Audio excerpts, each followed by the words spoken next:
atau salah suatu daripada keduanya, iaitu bapa, nescaya dibukakan atasnya, atas barang siapa itu, segala pintu syurga.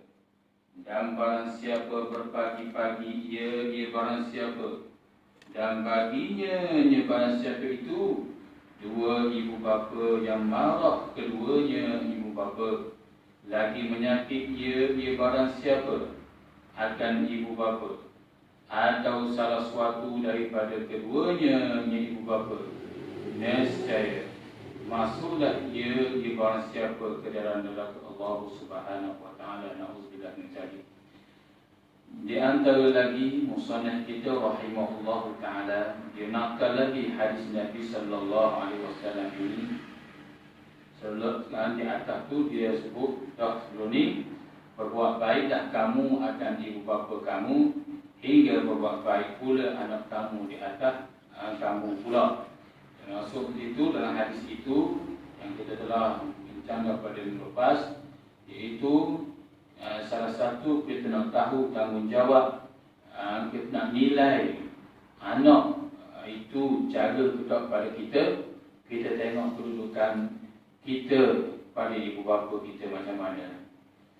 Kalau kita ambil berat pada ibu bapa kita, maka nescaya suatu hari nanti bila sampai waktu tua kita, anak itu pula akan buat baik pada kita. Itu di antara yang disebut oleh Rasulullah SAW. Panggil muqabalah. Dia akan berlawanan. Hari ini kita buat baik kepada kedua bapa, akan datang dia akan buat baik. Banyaklah perkara muqabalah, perkara yang Allah Ta'ala balas balik. Contoh di antaranya, hari ini kita hormat orang yang lebih tua daripada kita. Suatu hari nanti, bila kita sampai usia tua, Allah Subhanahu Wa Taala bagi golongan muda pula hormat pada kita. Kalau masa muda kita tidak hormat kepada orang yang lebih tua daripada kita, maka bila kita sampai tahap tua nanti, Allah Subhanahu Wa Taala hantar orang muda tidak hormat pula pada kita. Itu di antaranya panggil muqabalah, perkara yang berlawanan. Allah Ta'ala balas selalu. Di antaranya kata ulama, hak tu Allah Ta'ala balas juga. Tapi hak lebih cepat lagi, apabila seseorang itu berbuat baik kepada ibu bapa dia, Allah SWT segera akan buat baik kepada dia. Yakni Allah Ta'ala akan bayar balik pada diri dia tu, yakni anak dia akan buat baik pada dia. Sehingga kata ulama, kalau umur dia panjang, dia ada cucu, dia ada cicit, dia ada cucu, dia ada cicit, cucu dia pula buat baik pada dia. Dia panjang umur lagi, cicit dia pula buat baik pada dia. Tengok dia bertalian. Kebaikan tu Allah Ta'ala tidak sia-sia. Nak cerita di situ, besar fadilatnya bila kita buat baik kepada kedua ibu bapa. Allah Ta'ala tidak sia-sia. Sebab itulah, sesiapa yang ada anak, pesanlah kepada dia. Kita pesan kepada dia, iaitu buat baik kepada kita. Bukan untuk kalau dia tak buat baik kepada kita pun, iaitu tetap kita tidak rugi, kerana Allah Ta'ala sudah balas. Redha itu di bawah ibu bapa. Tetapi lebih lagi untuk masa depan dia. Nak tahu masa depan kita cerah ataupun lebih, iaitu dalam keselamatan dunia dan akhirat, iaitu nilai sekarang. Oleh itu suruh dia buat baik. Disebut dalam hadis lain, sehingga syaitan pecah mata. Syaitan pecah mata bila kita tolong ibu bapa kita.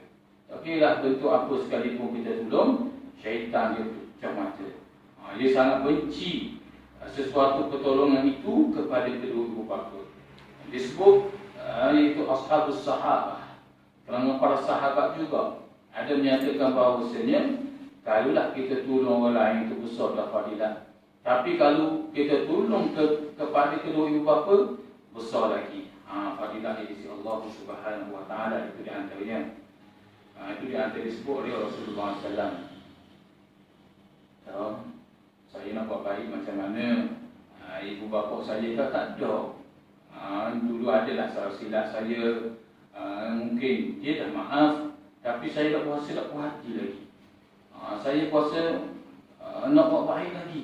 Maka Rasulullah menyatakan, iaitu dalam hadis diriwayatkan oleh Abdullah bin Umar radhiyallahu anhuma qala sami'tu Rasulullah sallallahu alaihi wasallam yaqulu man ahabba an yasiru aba'uhu fil qubur falyasil ikhwanahu abihi ba'du iaitu muttafaqun alaih. Barang siapa mahu supaya menjadi hubungan silaturahim dengan bapa dia, yakni dia nak kasih, nak buat baik lagi kepada ibu bapa dia dalam kubur lagi, iaitu Rasulullah menyatakan hendaklah dia berhubung saudara bapa dengan baik selepas kematian. Yakni di antaranya kita disuruh baik dengan saudara ibu bapa kita, sama ada mak saudara, pak saudara, belah ayah, belah mak ke, buat baik pada dia. Buat baik pada dia. Bila kita buat baik, perkara itu sangat disukai oleh ibu bapa. Itu tandalah kita buat baik kepada ibu bapa kita. Banyak lagi lah. Ini salah satunya. Antaranya berdoa untuk dan lagi lah tu. Itu senjata anak soleh. Tidak dinamai Imam Ghazali kata, tidak dinamakan anak soleh itu kalau dah dia tidak berdoa kepada kedua ibu bapa dia, itu selepas sembahyang fardu, pada tiap-tiap sembahyang fardu.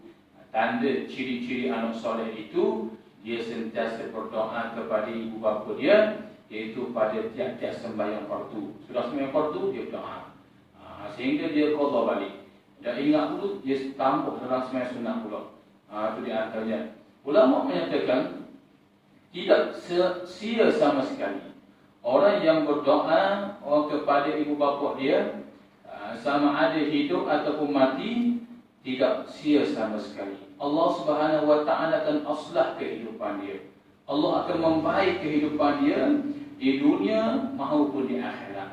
Itulah setengah kata ulama, kalaulah ibadah kita comel dah, ibadah umrah kita comel, ibadah sembahyang kita comel, ibadah sedekah kita comel, apa lagi? Ibadah menuntut ilmu kita pun rajin, bagus, ilmu banyak dengung, rajin sungguh ilmu, kitab berjilid-jilid, ngaji sini, ngaji luar negara, ngaji di pondok, macam-macam. Tapi kalau kehidupan dia ada tak kena tu, maka tilik kepada kedua ibu bapa dia. Macam mana hubungan dia dengan kedua ibu bapa dia? Itu di antaranya. Merasa keaiban kepada ibu bapa pun tak boleh dah. Rasa keaiban dengan ibu bapa pun tak boleh. Maksudnya dia ada ibu bapa, tapi dia malu rasa ibu bapa dia. Mungkin ibu bapa dia miskin, ataupun ibu bapa dia utuh, ataupun ibu bapa dia bermasalah lagi, dia rasa malu. Tak boleh. Melainkan ibu bapa dia buat maksiat, dia rasa malu tu, tidak apa.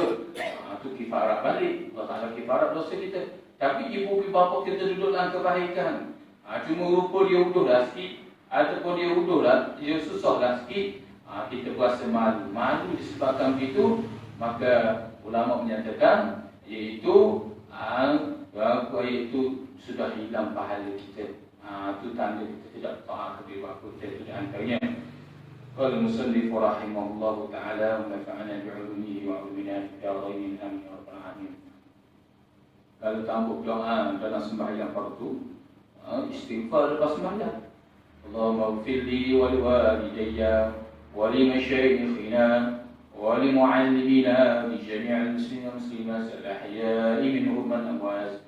Tuhanku, ampunlah, maghfir li Allahumma ighfir li wa liwalidayya. Tuhanku, ampunlah kedua bapaku, wa li masyayikhina, dan begitu juga ahli keluarga kaum kerabatku, wali mu'allimina, dan begitu juga guru aku yang mendidik aku tidak wajib molek, wali jami'il muslimin muslimat, dan semua orang muslimat lelaki dan perempuan, al-ahya sama ada yang hidup, amwas ataupun yang mati, yang sudah mati dah. Boleh juga kita doa kita istighfar itu, istighfar. Yang penting sekali jangan tinggal. Allah Ta'ala tidak akan sia-sia. Rasulullah SAW nyatakan tidak akan sia-sia.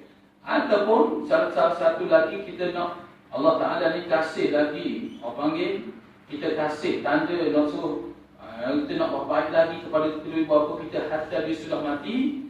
Banyaklah kita buat arwah ke, buat sedekah untuk niat pada dia ke, ataupun tadi berhubung dengan ibu bapa ataupun mak saudara hak dia baik tu, ataupun kita nak yang buat baik lagi kepada kedua bapa kita ni.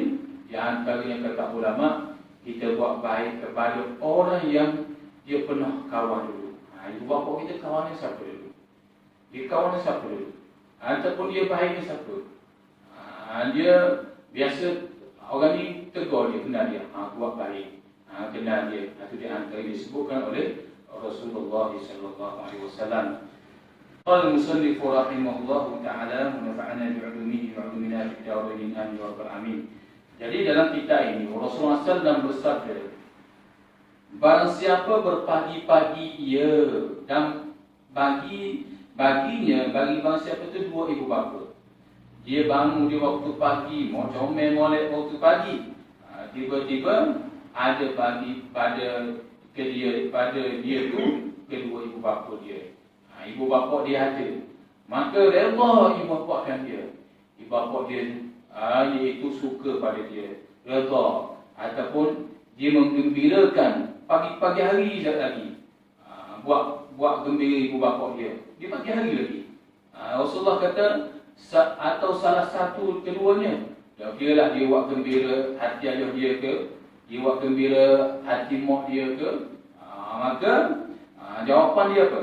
Nescaya dibuka atasnya segala pintu syurga. Allah Ta'ala akan buka pintu syurga. Rasulullah menyatakan bagi kedua ibu bapa itu dia ada pintu syurga. Salah satunya. Kalau Rasulullah kata kalau kamu nak pintu syurga itu dibuka, sentiasa dibuka untuk anak-anak yang soleh ini, hendaklah kamu baik. Jika kamu nak pintu syurga itu ditutup, bahkan neraka sudah disediakan pada kamu derhakalah dia. Nescaya kamu akan dimasuk dalam neraka Allah Subhanahu Wa Taala. Itu di antara disebut oleh Rasulullah SAW. Banyak kelebihan orang yang buat baik kepada kedua ibu bapanya. Qala al-musannif rahimahullahu ta'ala wa nafa'ana bi'ulumihi wa 'ulumina fid darain amin ya rabbal alamin. Bahkan disebut dalam hadis lain iaitu mencium dahi kedua ibu bapa menjadi asbab benteng daripada api neraka. Dia benteng. Dia cium dahi ibu bapa dia, maka dapat benteng daripada api neraka. Benteng tu itu di antaranya. Qala al-musannif rahimahullahu ta'ala wa nafa'ana bi'ulumihi wa 'ulumina fid darain amin ya rabbal alamin. Dan barang siapa berpagi-pagi ia dan baginya barang siapa itu dua ibu bapa yang marah keduanya, baru bangun pagi-pagi buat sakit hati ibu bapa tu, buat sakit hati bapa tu, cari pagi-pagi lagi cari pasal dia ibu bapa. Dia itu tak kira lah salah satu makna ibu dia ke ataupun ayah dia lagi menyakiti dia menyakiti hati kedua bapa dia, nescaya masuklah dia ke dalam neraka. Nauzubillah. Orang lain boleh kira lagi main dengan ibu bapa ni paksa sekali-kalinya. Orang guru alim dengung sekalipun, ngaji hebat sekalipun, tapi kalau dengan ibu bapa dia tidak ada hormat, maka tidak ada berkat ilmu dia banyak sekali mana pun. Biarlah dia ngaji banyak mana pun, tapi dengan ibu bapa dia kurang gitu dia. Mengaku gitu aku gitu lebih kurang tak ada hormat. Maka walaupun dia alim sekalipun, maka tidak ada berkat. Bahkan kata ulama, kita jumpa orang ini jangan berburu. Kerana dia buat pekerjaan haram, jangan berburu. Tengok ulama kata, aku tidak rela mengambil ilmunya. Seperti aku, bahaya. Itu Itu disebabkan derhaka kepada ibu bapa dia. Allah Subhanahu Wa Taala tidak sia-sia orang yang derhaka kepada ibu bapa. Allah Subhanahu Wa Taala akan buat hidup dia iaitu tidak terurus, terumbang-ambing, tak tahu, sehingga dia tertanya dalam kehidupan dia, apa tujuan hidup sebenarnya? Ditanya pula apa.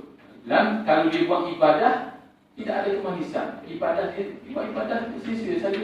Itu bisa. Ceritanya bisanya apabila seorang itu berbuat derhaka kepada kedua bapa dia. Sabda Nabi sallallahu alaihi wasallam, ketahui olehmu bagi anak yang berbuat baik bagi ibu bapa, berbuat olehmu akan barang yang engkau kehendak, bahawasanya Allah Ta'ala itu menghimpun ia, ya Allah akan dikau. Dan ketahuilah olehmu akan barang siapa yang derhaka bagi ibu bapa, berbuat olehmu akan ibadah yang engkau kehendak, maka bahawasanya Allah Ta'ala tiada menghimpun ia akan dikau. Qala musannif rahimahullahu ta'ala wa nafa'ana bi'ulumihi wa 'ulumina fid dharain amin ya rabbal alamin. Rasulullah sallallahu bersabda, ketahui olehmu bagi anak yang berbuat baik kepada ibu bapa dia ni, bagi ibu bapa dia berbuat baik dah olehmu, kata Rasulullah, dengan barang yang sekehendak engkau. Buat baik dengan ibu bapa, kalau boleh jangan kira. Jangan ada wasa nak kira, wasa dalam hati, sayang, wasa sayang nak beri sesuatu, jangan. Tu melainkan kalau kita tahu dah dia ni kurang, apa kita didik kurang, dia ingat kami pun kurang, kalau kita bagi itu menjembazir dah, itu lain. Ni ibu bapa molek sungguh ada berlaku. Ibu bapa molek, sihat molek, pergi duduk atau pondok, ada. Dia atau pondok, kononnya tempat molek lah pondok tu. Comel lah pondok tu, memang tempat molek. Tapi bagi dia tu comel lah duduk pondok ni. Alah, tanya ada seorang makcik tu, dia masa apa mati dah mari tengok. Janji sebulan, lepas sebulan, lepas setahun. Pahala pupuk kat datang mari. Tu na'udzubillah min zalik. Itu dia akan tidak akan berkat. Hidup dia tidak akan berkat. Walaupun dia siapa sekalipun dia tidak akan berkat. Ni Rasulullah kata berbuat baiklah. Barang siapa ketahuimu bagi anak yang berbuat baik kepada ibu bapa dia, barang yang engkau kehendak buat, macam mana kebaikan pun kamu buatlah, bahawasanya Allah Ta'ala menghimpun dia, ya Allah akan dikau. Yakni kebaikan itu Allah Ta'ala tidak sia. Kamu buat baik kepada ibu bapa kamu, Allah Ta'ala akan himpun kebaikan. Apa betul kebaikan? Kebaikan apa kamu buat? Kamu buat kebaikan itu kepada ibu bapa kamu, Allah Ta'ala akan ganti orang lain pula. Ada saja. Ini maknanya masa depan dia tu cerah. Sebab apa? Sebab dia buat baik kepada ibu bapa dia. Sebab apa? Ni Rasulullah menyatakan Allah Ta'ala akan menghimpunkan akan kebaikan disebabkan dia buat baik. Dan barang siapa, dan Rasulullah menyatakan lagi, barang siapa yang derhaka pada ibu bapa dia, kedua ibu bapa dia, berbuat olehmu akan ibadah yang engkau kehendak. Orang yang derhaka kepada ibu bapa ni, buatlah ibadah dia sekehendak kamu. Maksud sekehendak tu maksudnya buatlah banyak mana pun kamu. Naiklah haji umrah Baitullah yang Haram berpuluh-puluh kali. Sembahyanglah kamu banyak sekali mana pun. Kamu kerana itu ibadah kamu, ibadah sedekah ke, ibadah apa sekalipun. Tetapi kalau kamu buat ibadah jahat pada ibu bapa kamu, bahawasanya Allah Ta'ala itu jadi menghimpun dia Allah akan dikau. Yakni maksudnya apa? Yakni Allah Ta'ala tidak akan himpunkan kebaikan yang kamu buat itu bersama kamu. Bahkan kejahatan itu akan diletak kepada kamu. Na'udzubillah min zalik. Apa? Catat dia. Kalau dia buat jahat, dia buat apa dibentuk itu, Allah Ta'ala tidak himpun kebaikan dia buat tu, Allah Ta'ala balas kejahatan pula pada dia. Apa kejahatan dia buat pada bapa dia, Allah Ta'ala akan balas. Itu dia angkanya. Kalau kita baca kisah-kisah banyaklah kisah-kisah orang buat sejarah para sahabat apa lagi para tabi'in, tabi'in. Dia buat baik dari bapa dia. Hebat. Allah Taala memudah segala urusan dia. Itu di antaranya. Qala musannif rahimahullahu taala wa nafa'ana bi'ilmihi bila jarain amin ya rabbal alamin. Sabda Nabi sallallahu alaihi wasallam, barang siapa memalu akan bapa, maka iaitu anak zina. Sahabat hak tu. Iaitu barang siapa dia merotan ibu bapa dia. Dia rotan. Rasulullah sebut ini adalah hari ini bukan rotan. Apa berlaku berita tu, benda ni dia bahan cok tu. Dia cok campur tu bahan atas bunuh teguh ibu bapa dia. Itu dia antaranya. Jadi Rasulullah sebut ini umpama anak zina. Hukum seperti orang zina tu, dosanya besar. Dia palu ibu bapa dia. Iaitu dia rotan ibu bapa dia ni, maka ada boleh. Itu di antaranya seperti anak zina. Sabda Nabi sallallahu alaihi wasallam, bermula anak yang berbuat baik bagi ibu bapa, tiada masuk dia akan neraka. Dan anak yang derhaka akan ibu bapa, tiada masuk dia akan syurga. Rasulullah menyatakan, anak yang berbuat baik kepada kedua ibu bapa dia, di hari kiamat kelak dia akan dipakar di atas kepala ini mahkota. Allah Ta'ala pakai mahkota. Hebat. Dia buat mahkota. Dan Rasulullah kata, anak yang berbuat baik kepada kedua ibu bapa ni, dia tidak akan masuk, dia akan neraka. Sama sekali tidak akan masuk. Dalam hadis lain disebut haramallahu 'alan nar. Haramallahu 'alan nar. Allah Taala haramkan dia dalam daripada api neraka. Nauzubillah min zalik. Itu di antara neraka ni barang bahaya. Tapi kalau kita buat baik kepada kedua bapa kita di dunia lagi, Allah Subhanahu wa taala janji Rasulullah sallallahu, Allah Subhanahu wa taala akan haramkan dia di neraka Allah Subhanahu wa taala. Dan anak yang derhaka akan ibu bapa dia, tiada masuk dia akan syurga. Tidak akan masuk syurga. Tu. Dia dalam barzah lagi diseksa. Jadi jahat di kubur lebih lagi jahat di akhirat. Rasulullah kata, kalau kita baik di kubur, baik di akhirat. Sebab tu Sayyidina Osman bila lalu di kubur dia menangis. Orang tanya, wahai Sayyidina Osman, kenapa kamu menangis wahai Sayyidina Osman? Apa batu dia tanya? Dia kata, ma ra'aitu manzaran illa manzaran.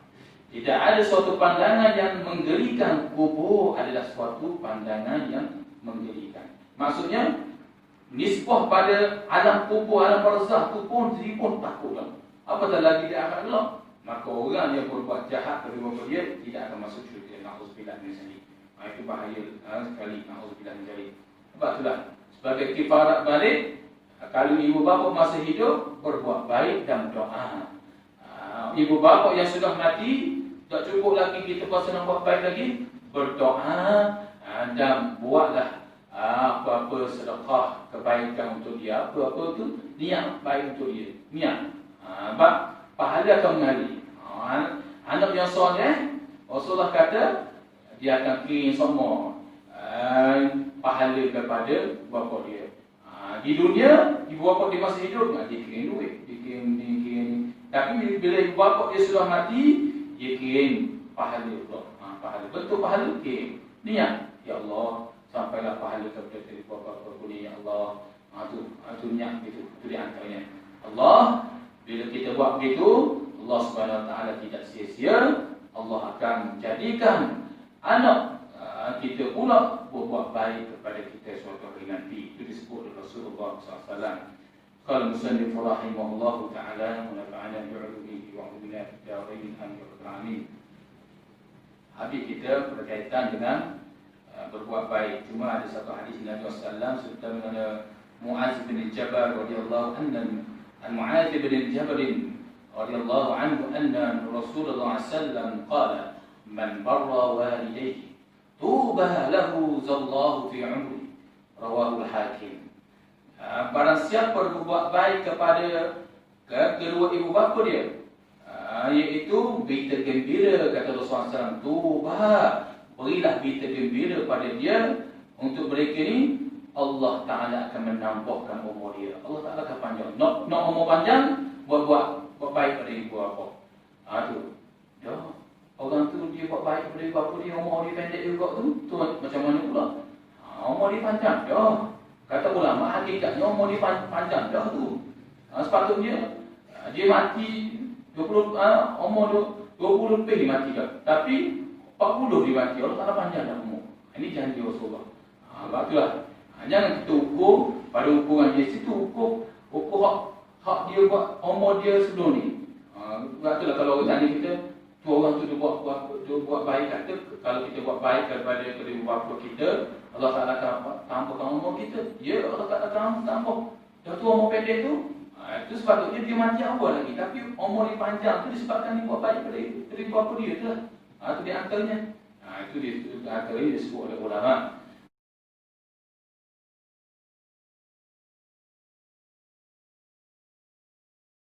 Qala al-musannif rahimahullahu ta'ala wa nafa'ana bi'ulumihi wa 'ulumina fid darain amin ya rabbal alamin.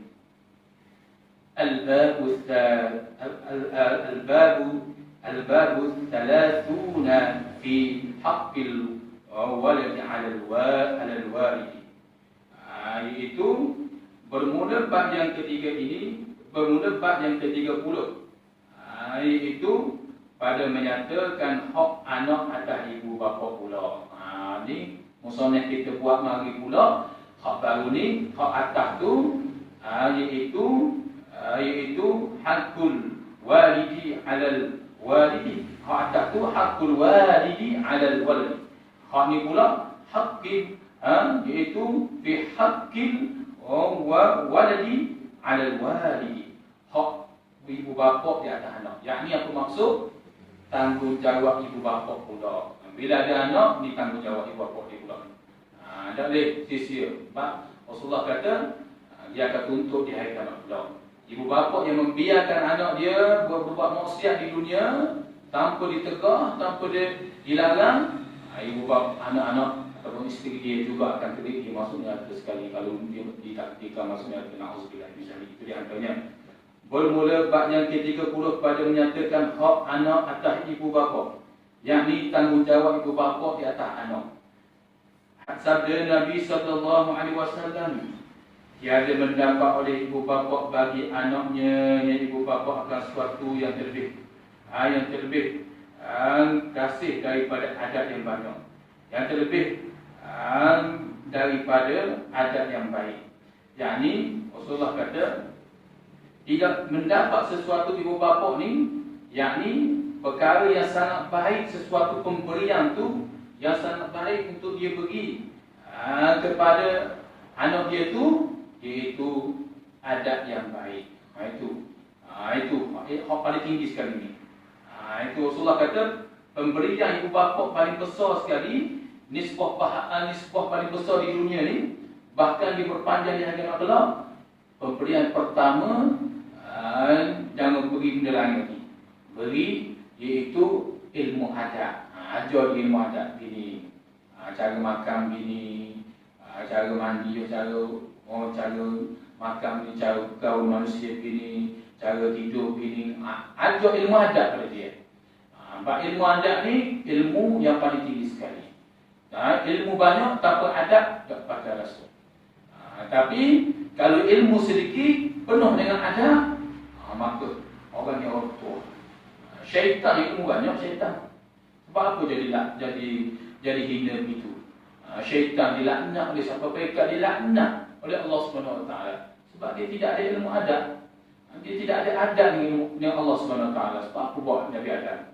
Dia tanya pula sebab apa buat Nabi Adam.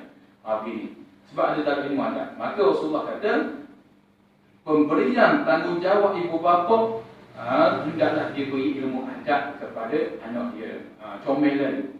Ilmu adab yang Rasulullah kata bila seorang tu ajar kepada anak dia, dia berpanjangan, dia dapat saham kepada ibu bapa dia. Dalam kubur, di dunia lagi. Di dunia, bila orang tengok, ni comel adab ni. Budak ni comel adab ni, comel adab dia ni bagus. Orang akan tanya selalu, anak siapa tu? Orang tanya selalu, cucu siapa tu? Cucu sekian-sekian. Anak sekalian. Sebaliknya Rasulullah kata rasa adab seseorang itu akan memakan diri ibu bapa dia sendiri ataupun tok dia sendiri. Cucu dia panggil untuk, na'udzubillah. Ataupun anak dia panggil untuk. Orang tanya, anak siapa tu? Oh, maaf tu, yang teruk sangat tu anak siapa? Oh, anak sekian. Siapa yang di dunia orang semalu dah? Ibu bapa dia akan malu. Anak dia tu, dah tahulah dia didik ganda. Tengok orang berpanjangan, buah mulut orang. Cucu siapa dah tahu, ada reti sangat ni dari perangai uduk gini, gini, orang berpanjangan. Ketika itu, siapa yang dapat saham? Suatu sukatan ni, dibagi makan bagi miskin, tu. Bila dia buat baik, dia bagi makan begitu, maka kata ulama, lebih afdal dia berbuat baik. Daripada beri makan itu, salah. Sebab salah satu beri makan kepada orang, lebih lagi orang fakir miskin, Rasulullah kata salah satu penghuni syurga zahiruha min batiniha wa batinuha min zahiruha. Yang zahir, yang di luar boleh tengok di dalam. Yang dalam boleh ditengok di luar. Maknanya cermin dalam syurga ni indah sungguh. Kita rumah kita Allah duduk dalam tak nampak dah. Tapi syurga ni indah. Di bawah mengalir syurga, mengalir sungai, di luar boleh nak tengok orang dalam boleh tengok luar boleh tengok. Indah sungguh. Siapa penghuni syurga? Di antaranya orang yang mengerjakan sembahyang tahajud, mengerjakan sembahyang tahajud. Di antaranya orang yang beri makan pada orang. Besar dah fadilat tu, beri makan pada orang. Niat beri makan. Lebih lagi kepada fakir miskin. Hak tu besar dah. Tapi Rasulullah sebut dalam hadis ini mengajari adab seorang kamu akan anaknya, akan cucunya, akan cicinya terlebih baik daripada bahawasanya memberi sedekah pada tiap-tiap hari suatu sok. Itu di antaranya qala musannif rahimahullah taala wa nafa'ana bi'ulumihi wa 'ulumina fid darain amin ya rabbal alamin.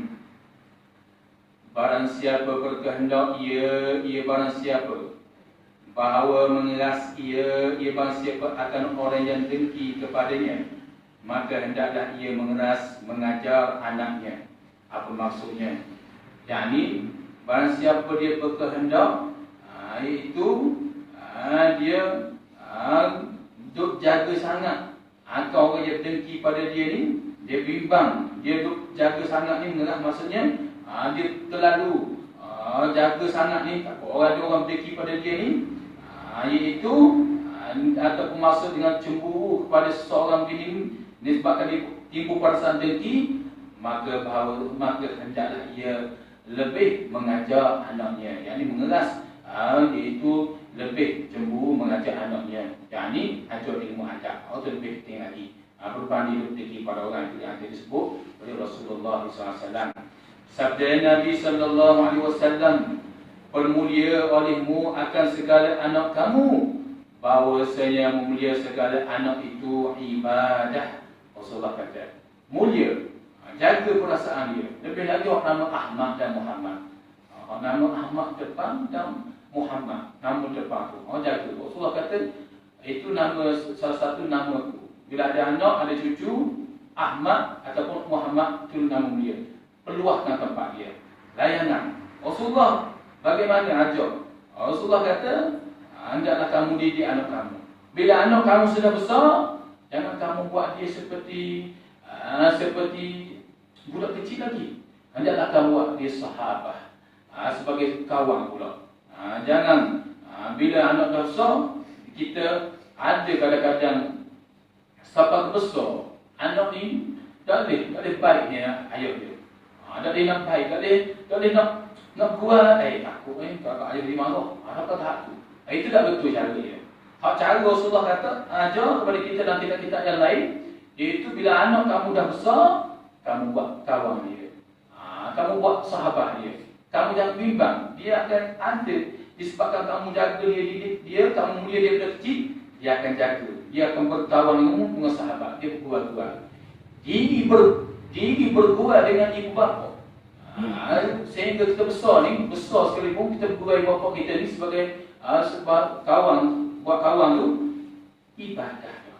Diri mulia kepada anak itu daripada kecil sampai besar, itu ibadah. Satu ibadah dah besar pada lelaki dia ni. Nampak barang saja. Sebab itu Rasulullah SAW nyatakan itu agama atau begitu. Jadi anak kadang-kadang jadi tak betul ni salah satunya kata ulama disebabkan falsafah ni kata ulama salah satunya disebabkan dia tidak muliakan anak dia. Dia manja. Dia maksud mulia itu bukan manja. Bukan manja ikut dia nak buat apa pun biarlah itu. Maksud manja, maksud mulia di sini tegas, tetapi jangan melampau. Tegas boleh larang sesuatu, jangan melampau. Islam tidak ajar begitu. Hari ini banyak anak-anak yang menjadi masalah. Di antaranya kata ulama juga dia datang daripada rumah juga. Ibu bapa dia tak ada gua langsung marah semua, blek-blek stres. Jadi macam-macam. Jadi hak dalam rumah itulah dibawa di luar. Jadi pandangan luar pun itu. Itu disebut Rasulullah SAW. Rasulullah menyatakan ibadat. Seorang sahabat Nabi SAW menyatakan bahawasanya, wahai Rasulullah, iaitu bagaimana aku nak menyayangi, nak sayangi anak aku ni. Cara supaya dia molek. Rasulullah kata muliakan dia. Mulia dia dengan tadi lah. Dengan ada ilmu adat, ilmu agamanya, jangan suka jerkah. Kalau anak ni kata ulama, nak kata Imam Ghazali kata, kalau anak ni daripada kecil, jerkah semua, marah semua, besar dia akan mengganas. Tapi kalau daripada kecil dia ajar cara molek, cara dengan mulia, mengikut agama, dia akan besar jadi molek. Jadi wujudlah.